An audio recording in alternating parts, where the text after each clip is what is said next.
everyone! Today's random dog fact is not in fact a dog fact, but a random training story I'm finding hilarious. Hilarious. I don't even know how to pronounce that word in English. Anyways, as some of you know, I am currently playing a street game with Chai in an attempt to house train her. Part of that effort is that I've tried to put pottying on cue. Game has it on cue, and so did my previous dogs, and I applied the same method I used for them for Chai. When I could tell she was about to pee, I'd say my potty cue. I'd praise her while peeing and reinforce after. In Chai's case, I know she's about to pee when she either goes into the shower where her pee pad is, or when she imitates Game. So I've been using the cue in these situations for several weeks, and last week I tried to use it in familiar outdoors pee spots 3 times when Game wasn't around. I had to do it 3 times because that's what it took me to believe that I was seeing what I thought I was seeing. Turns out I have taught Chai to squat on cue, like the girl dog version of the leg lift trick. She'll squat but not pee, even though I've only ever reinforced her for actually peeing.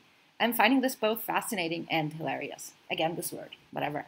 So I currently have 3 scenarios. The word potty is a cue to squat. Game's fresh pee or poop on the ground is a prompt to mark, often just a few drops. And the internal need to pee in the absence of distractions is a cue for Chai to empty her bladder independently of the environment. So that was this week's random dog training story. Now let's get started with the actual podcast.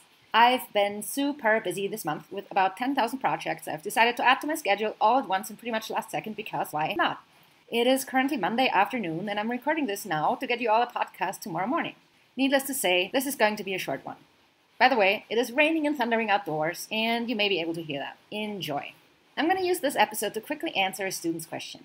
Kate asked how they should end toy play. That's a great question. Thank you for asking, Kate. Tip number 1, end when the dog would still like to keep going.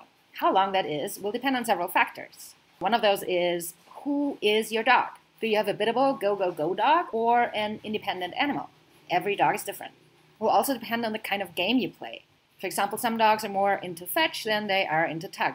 It'll depend on the environment you're playing in and if there are many or no or some distractions present.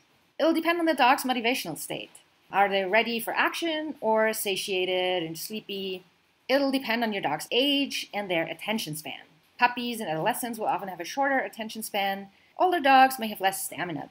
If you have nice toy play already and you want to gauge how long to keep going, observe your dog. Do they generally play happily for about 1.5 minutes, and then they start getting slower, wandering off, getting distracted, or opting out? In that case, keep your toy play to 1 minute. That brings us to tip number 2. End in a predictable ritual. For example, I'll say let's trade, show the dog the food I have to trade, pick up the toy when the dog lets go of it, and then scatter the food. Then we continue our walk or our day, or we go back to training, or depends what we're doing.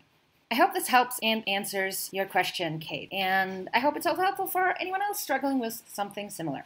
I'm wishing you happy training, and I hope you aren't quite as busy as I am unless you want to be.